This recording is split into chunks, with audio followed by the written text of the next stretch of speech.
Everyone, कैसे हो आप सब। मैं आशा करता हूं कि आप सब बहुत अच्छे होंगे और आप लोग की स्टडी बहुत अच्छे से चल रही होगी।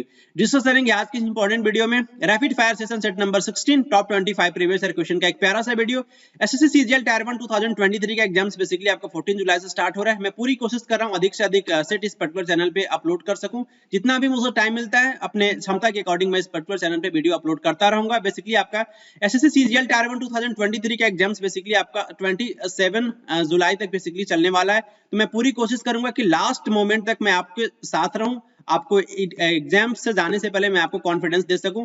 तो बेसिकली इस पर्टिकुलर सीरीज को एंजॉय करने के लिए सबसे पहले आपके पास पेन और पेपर होना चाहिए। अगर आपके पास पेन और पेपर नहीं फिर भी आप इस पर्टिकुलर सीरीज को एंजॉय कर सकते हो। पेन और पेपर में इसलिए बोल रहा हूं क्योंकि मैं आपके साथ क्वेश्चंस को रीड करता हूं, देन मैं आपको 5 सेकंड का टाइम देता हूं। 5 सेकंड में इस बेसिकली आपको पर्टिकुलर क्वेश्चन का आंसर करना होता है, देन मैं राइट आंसर बताता हूं, उसके बाद से मैं नेक्स्ट क्वेश्चन की तरफ शिफ्ट कर जाता हूं। ये प्यारा सा पैटर्न होता है इस पर्टिकुलर सीरीज को डिस्कस करने का। तो आइए शुरू करते हैं आज का इंपॉर्टेंट वीडियो। फर्स्ट क्वेश्चन आपकी स्क्रीन के सामने है। 67 नेशनल फिल्म अवार्ड जो सेरेमनी हुआ था बेसिकली उसमें बेस्ट म्यूजिक डायरेक्टर अवार्ड किसको दिया गया था? गोपी सुंदर आई मान को, या फिर मनी शर्मा को, या फिर देवी श्री प्रसाद को?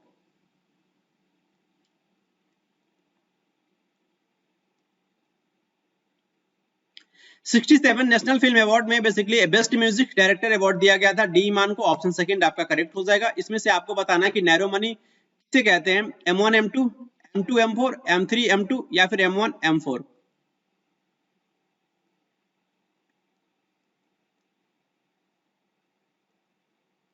M1 एंड M2 को कहते हैं नैरो मनी। ऑप्शन फर्स्ट आपका करेक्ट हो जाएगा। समुद्रगुप्त एक इंपॉर्टेंट आपके फेमस बोल सकते हैं कि रूलर थे गुप्त डायनेस्टी के, जिन्हें हम भारत का नेपोलियन भी कहते हैं। इनका मदर बोल सकते हो कि जो है किस गण से इनके मदर का संबंध था, इनकी माता का? कौल्य या फिर लिक्ष्वी, शक या फिर वज्जे?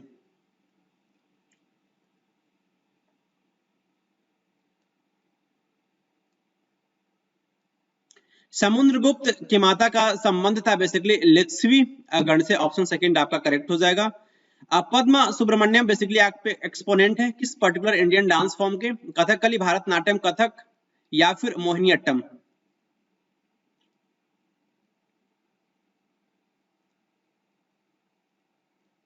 पद्मा सुब्रमण्यम आप कह सकते हैं कि जो है ये भारतनाट्यम की एक्सपोनेंट है, आपको याद रखना है। नेक्स्ट आपको बताना है बेसिकली बहुत ही प्यारा सा क्वेश्चन पूछा गया है।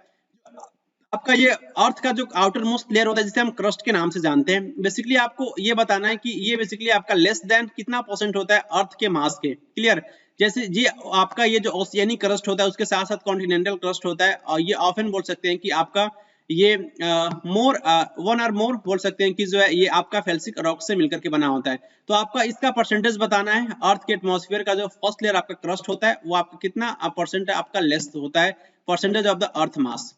5% लेस देन होता है, या फिर 1% लेस देन, या फिर 2%, या फिर 10%?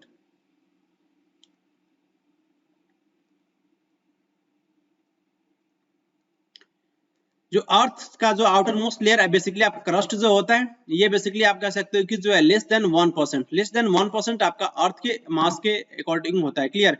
इसका आंसर आपका फर्स्ट हो जाएगा।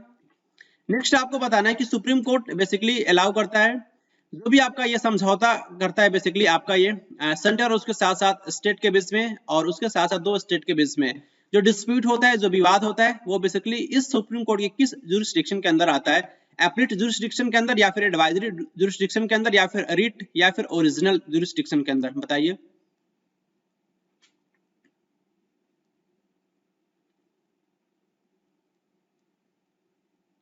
सुप्रीम कोर्ट बेसिकली ये बोल सकते हो कि ये सुलह या फिर समझौता करता है आपके dispute between centre and state, और उसके साथ साथ जो है दो स्टेट के बीच में। ये बेसिकली उसका जो है ओरिजिनल जुरिस्डिक्शन होता है। ये आपका ऑप्शन आपका फोर्थ हो जाएगा। नेक्स्ट आपको बताना है कि जो मेरिस्टेमेटिक टिश्यू जो होता है बेसिकली उसमें क्या नहीं प्रेजेंट होता है, उसमें कमी होती है मेरिस्टेमेटिक टिश्यू में? सेलुलोज वॉल, या फिर वैक्यूल्स, या फिर साइटोप्लाज्म, या बोल सकते हो न्यूक्लियाई?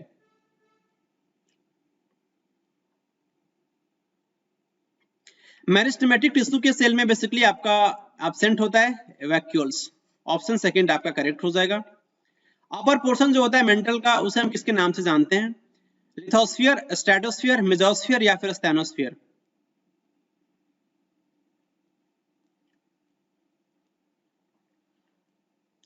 मेंटल के जो आपका अपर पोर्शन होता है उसे हम स्थैनोस्फीयर के नाम से जानते हैं। ये बेसिकली जब आप इंटरनल स्ट्रक्चर ऑफ अर्थ देखते हो तो सबसे पहले आपको क्रस्ट देखने को मिलता है, देन मेंटल, देन आपका लास्ट जो होता है थर्ड नंबर पे आपका कोर होता है। तो मेंटल का जो अपर पोर्शन होता है उसे हम स्थैनोस्फीयर के नाम से जानते हैं। गुरु पूर्णिमा बेसिकली एक इंपॉर्टेंट फेस्टिवल है, सेलिब्रेट किया जाता है हिंदू, जैन और उसके साथ साथ बुद्धिस्ट कम्युनिटी के द्वारा इंडिया में। ये बेसिकली आपको बताना है कि हिंदू मंथ के किस कैलेंडर में हमें ये पर्टिकुलर फेस्टिवल देखने को मिलता है, कार्तिक, वैशाख, श्रवण या फिर आषाढ़।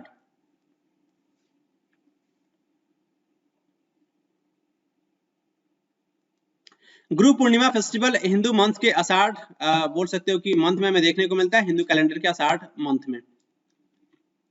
मई 2022 में basically inter state council basically जो है इसको रिकॉन्स्टिट्यूट किया गया था।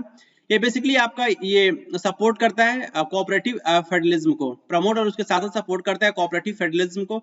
आपको बताना है कि बेसिकली इसके चेयरमैन इस पर्टिकुलर काउंसिल के कौन होते हैं, प्रेसिडेंट ऑफ इंडिया या फिर चीफ जस्टिस ऑफ इंडिया या फिर प्राइम मिनिस्टर ऑफ इंडिया या फिर finance minister of India.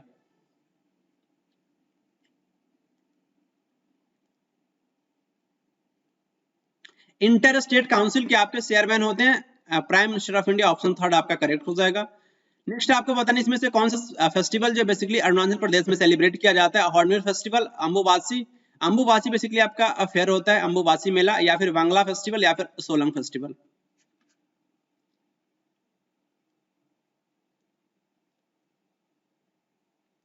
Arunachal Pradesh में हमें देखने को मिलता है Solang festival, hornbill festival Nagaland का इंपॉर्टेंट फेस्टिवल है, अंबुबासी फेयर असम में देखने को मिलता है, बांग्ला फेस्टिवल मेघालय का इंपॉर्टेंट फेस्टिवल है। इसका आंसर बेसिकली आपका सोलंग हो जाएगा, अरुणाचल प्रदेश का फेस्टिवल आपका सोलंग है। पॉवर्टी रेशियो आपको बताना है कि बेसिकली डिक्लाइन हुआ था कितना परसेंट 2011 से लेकर के 12 के बीच में अर्बन इंडिया में, 21.4% या फिर 26.4% या फिर 23.4% या फिर 28.4%।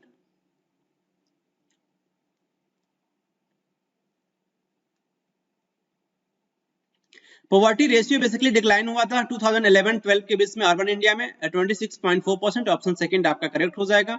नेक्स्ट आपको बताना है कि FIFA men's world cup basically 2018 में किस पर्टिकुलर प्लेस पे खेला गया था, रशिया या फिर चाइना, टर्की या फिर Colombia.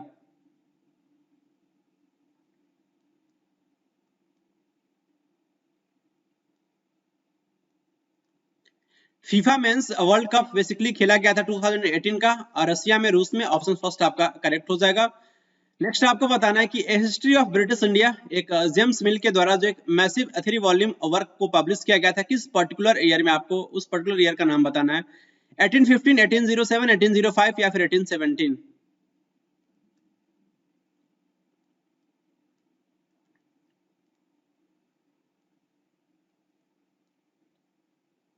History of British India basically James मिल के द्वारा ये पब्लिश किया गया था 1817 में, 1817 में, ऑप्शन फोर्थ आपका करेक्ट हो जाएगा। ISSF basically junior world cup 2022 कहाँ पे खेला गया था, जर्मनी, ईरान, तुर्की या फिर UAE, United Arab Emirates.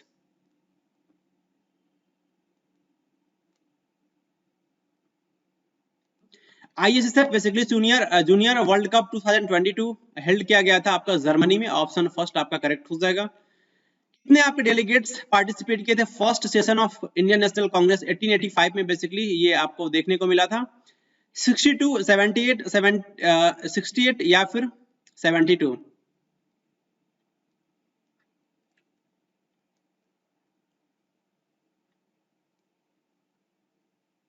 Indian national Congress के फर्स्ट सेशन जो बेसिकली हमें देखने को मिला था 1885 में, इसमें केवल और केवल 72 डेलीगेट्स पार्टिसिपेट किए थे, ऑप्शन फोर्थ आपका करेक्ट हो जाएगा। नेक्स्ट आपको बताना है कि जो इफेक्ट था, क्या प्रभाव था इंडस्ट्रियल पॉलिसी का 1956 में इंडस्ट्रीज के ऊपर।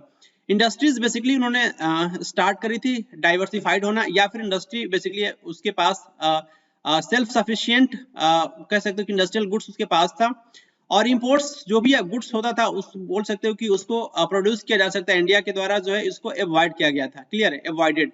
और फोर्थ ऑप्शन है आपका इंडस्ट्रीज, बेसिकली आपका इसका जो शेयर जो है बेसिकली इसमें डाउन देखने को मिल रहा था, बोल सकते हो कि जीडीपी में इसके कंट्रीब्यूशन ड्यूरिंग बोल सकते हो कि 1991 में, 1951 के समय। तो बेसिकली इसमें से क्या बोल सकते हो कि कौन सा प्रभाव देखने को मिला था इंडस्ट्रियल पॉलिसी 1956 इंडस्ट्रीज के ऊपर।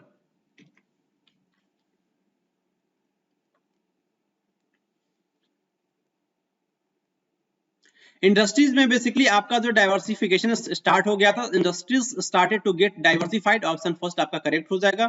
नेक्स्ट आपको बताना है कि असिस्टेंट सुपरिंटेंडेंट बेसिकली आपको बताना है कि पुलिस जॉन सैंडर्स, ये 1927 में बेसिकली आपका ये इसकी हत्या की गई थी। तो इस पर्टिकुलर आपको रिवोल्यूशनरी ग्रुप का नाम बताना है, किस रिवोल्यूशनरी ग्रुप के द्वारा इनकी हत्या की गई थी। जो आपके असिस्टेंट सुपरिंटेंडेंट आपके पुलिस जॉन सैंडर्स, इनकी हत्या 1927 में हुई थी। हिंदुस्तान सेवा दल या फिर हिंदुस्तान रिपब्लिक एसोसिएशन या फिर अभिनव भारत सेक्रेट सोसाइटी या फिर अनुशीलन समिति।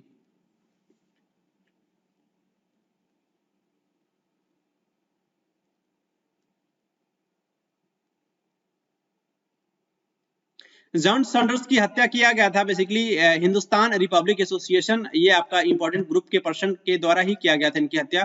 तो ऑप्शन आपका सेकंड करेक्ट हो जाएगा। नेक्स्ट आपको बताना है कि अर्थ के एटमॉस्फेयर में जो आपका वेरियस गैसेस का वॉल्यूम क्या होता है।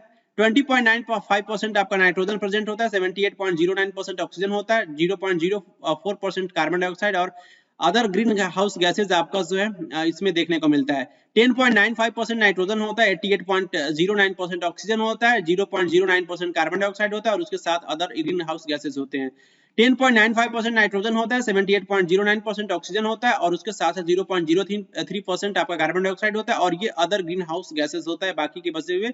और ये फोर्थ ऑप्शन है 78% नाइट्रोजन, 28 और 21% आपका ऑक्सीजन और उसके साथ साथ 0.03% कार्बन डाइऑक्साइड और अदर आपके ग्रीन हाउस गैसेज होता है। तो इसमें से कौन सा ऑप्शन आपका करेक्ट होगा बताइए।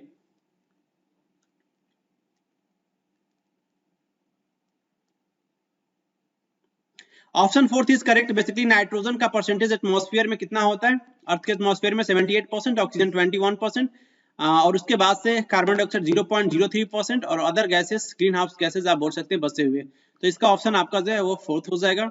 नेक्स्ट आपको बताना है कि बेसिकली जो आपका इंडियन एंटार्क्टिक बिल जो आपका 2020 में ये किसको प्रोहिबिट करता है, इस पर्टिकुलर रीजन में कौन सी एक्टिविटीज को करने से मना करता है, ये आपका Indian Antarctic bill 2022।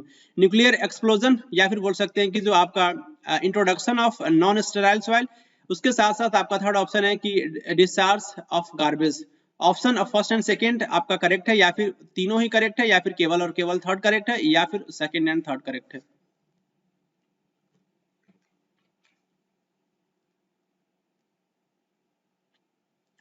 Indian Arctic bill 2022 basically आपका ये मना करता है, प्रोहिबिट करता है न्यूक्लियर एक्सप्लोजन, उसके साथ साथ introduction of the non sterile soil और discharge of garbage. It means option second आपका करेक्ट हो जाएगा।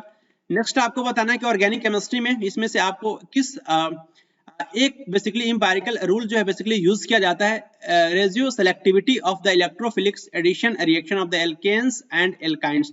तो उस पर्टिकुलर रूल का नाम बताना है आपको, कॉर्नफोर्ड्स रूल या फिर ब्रेड्स रूल या फिर मार्कोनिकॉप्स रूल या फिर बेल्ट विंड्स रूल। थोड़ा सा डिफिकल्ट क्वेश्चन पूछा है ऑर्गेनिक केमिस्ट्री से।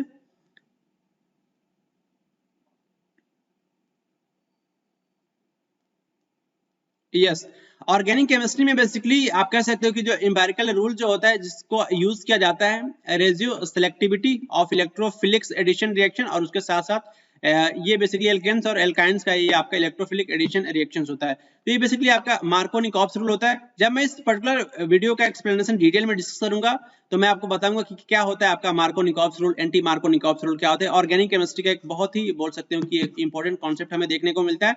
जब मैं बताऊंगा एल्केन्स क्या होते हैं, एल्काइंस क्या होते हैं, इनके बीच रिएक्शंस कैसे जो आपका पार्टिसिपेट होता है। तो ये थोड़ा सा आपको पेशेंस रखना है। इस लास्ट मोमेंट में मैं ये सारे पॉइंट्स तो रिवाइज नहीं करवा सकता, बस आपको याद रखना है। क्वेश्चंस अगर यहाँ से डायरेक्टली पूछा जाएगा तो उसका आंसर आप कर सकते हैं अपने एग्जाम हॉल में।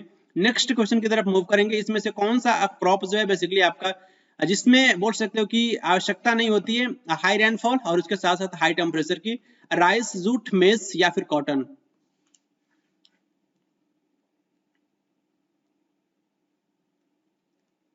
मक्की की खेती के लिए बेसिकली हाई रेनफॉल और उसके साथ साथ हाई टेम्परेचर की रिक्वायरमेंट नहीं होती। ऑप्शन आपका थर्ड करेक्ट हो जाएगा। इंडिया का जो first Olympic values education program जो है ये बेसिकली लॉन्च किया गया था। OBEP India's first Olympic values education program किस पर्टिकुलर स्टेट में लॉन्च किया गया था, उत्तर प्रदेश, पंजाब, ओडिशा या फिर हरियाणा।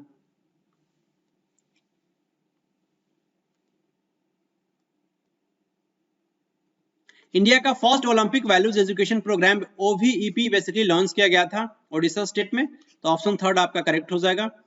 बेसिकली आपको बताना है कि आर्टिकल 51A के अकॉर्डिंग जो आपका कॉन्स्टिट्यूशन ऑफ इंडिया जो है ये बेसिकली आपका ये सीधी सी लाइन लिखी हुई है, ये आपको यहाँ पे जो आपका वर्ड आएगा उस पे बेसिकली आपको फिल करना है।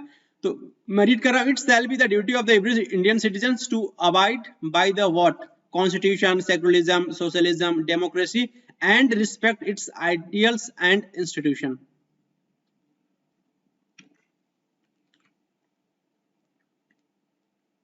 यस, इसका आंसर क्या होगा? कॉन्स्टिट्यूशन। ये बेसिकली आपका ये फंडामेंटल ड्यूटी है प्रत्येक इंडियन सिटीजन को कि वो कॉन्स्टिट्यूशन की आज्ञा को माने जो भी मेंशन है, और उसके साथ साथ रिस्पेक्ट करे उनके आइडियल्स और जो भी उसके बाद से जो इंस्टीट्यूशंस का। तो ये बेसिकली इसका आंसर आपका फर्स्ट हो जाएगा।